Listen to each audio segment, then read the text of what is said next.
અમરેલીના ધારાસભ્ય કૌશિક વેકરિયા વિરુદ્ધ જે લેટર કાંડ થયો હતો તે બાદ પાટીદાર સમાજની દીકરીનું સરઘસ નીકળ્યું. હવે આ જ મામલે માનવ અધિકાર આયોગ છે તે મેદાને આવ્યું છે અને તેને જ અત્યારે હાલ કહી દીધું છે કે કદાચ થોડાક જ સમયમાં હવે અમરેલી પોલીસને પણ કદાચ નોટિસ આપવામાં આવશે તેવી માહિતી અત્યારે હાલ સામે આવી રહી છે.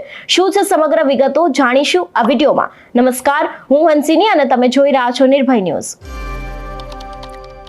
અમરેલીના ધારાસભ્ય કૌશિક વેકરિયા વિરુદ્ધ લેટર કાંડનો જે વિવાદ છે તે સર્જાયો હતો તે બાદ તેમાં 4 આરોપીઓની ધરપકડ કરવામાં આવી હતી.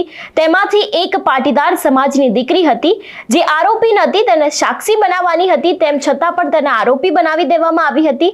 હવે આ જ વિષયને લઈને અત્યાર સુધી અનેક એવા રાજકીય નેતાઓ તો મેદાને આવ્યા જ હતા. તેમાં ગોપાલ ઇટાલિયા પણ આવી ગયા અને કોંગ્રેસના જેનીબેન ઠુમ્મર પણ આવી ગયા. આ બધાની વચ્ચે હવે માનવ અધિકારી આયોગ પણ મેદાને આવ્યું છે. તેમના દ્વારા હવે થોડાક જ સમયમાં તપાસ કરવામાં આવશે અને એવું પણ અત્યારે હાલ ચર્ચામાં આવી રહ્યું છે કે કદાચ અમરેલી પોલીસને પણ નોટિસ આપવામાં આવી શકે છે આ વિષયને લઈને.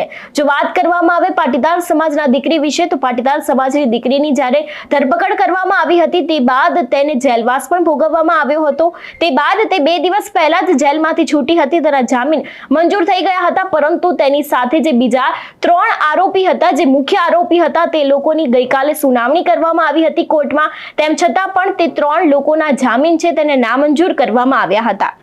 હવે આ બધાની વચ્ચે સવાલ અહીંયા એક એ જ થાય છે કે શા માટે કૌશિક વેકરિયા આ વિષયને લઈને કંઈ બોલતા નથી. અનેક એવા રાજકીય નેતાઓ છે જે પછી ભાજપના હોય, કોંગ્રેસના હોય કે પછી અપક્ષના નેતાઓ હોય, તે એક બાદ એક પોતપોતાની પ્રતિક્રિયા આપી રહ્યા છે. પરંતુ હવે આ બધાની વચ્ચે શા માટે કૌશિક વેકરિયા ચૂપ છે તેવા પણ અનેક એવા સવાલો ઊભા થઈ રહ્યા છે.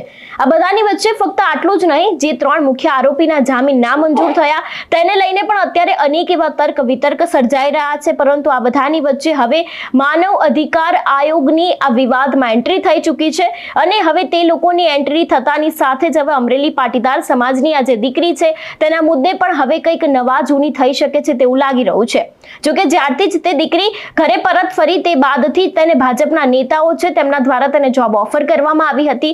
તેમાં જે દિલીપ સંઘાણી છે તેમને કહ્યું હતું કે તમને હવે સરકારી જોબ આપવામાં આવશે. પરંતુ અહીંયા સવાલ દરેક લોકોના મનમાં એક એ જ છે કે શું જોબ આપવાથી તે દીકરીનું માન સન્માન પાછું આવશે ખરી? કારણ કે જે દીકરીનું એક વખત સરઘસ નીકળ્યું તે દીકરીનું હવે શું બીજી વખત માન સન્માન પાછું આપવામાં આવશે કે નહીં તેવા આક્ષેપો અમે નહીં, પરંતુ અત્યારે હાલ અમરેલીની જનતા કરી રહી છે. અમરેલીની જનતા દ્વારા અત્યારે હાલ અનેક એવી વાતો છે જે ભાજપ સરકારને લઈને કરવામાં આવી છે અથવા તો પછી જે ત્યાં મુદ્દો સર્જાયો તેને લઈને કરવામાં આવી છે. જો વાત કરવામાં આવે દીકરીના જે વકીલ બન્યા હતા ગોપાલ ઇટાલિયા, તેમને પણ ગઈકાલે ભાજપ સરકારને ફરી એક વખત આડે હાથે લીધી હતી.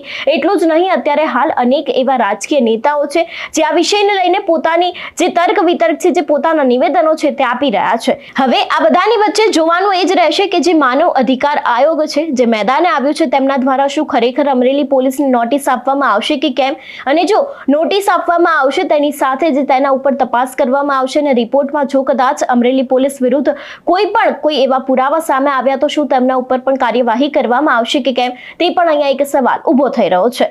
તમારું શું માનવું છે આ વિષયને લઈને અમને કમેન્ટ કરીને ચોક્કસ જણાવજો. તેની સાથે જ મારી ચેનલ નિર્ભય ન્યૂઝને લાઇક, શેર અને સબસ્ક્રાઇબ કરવાનું ભૂલશો નહીં. નમસ્કાર.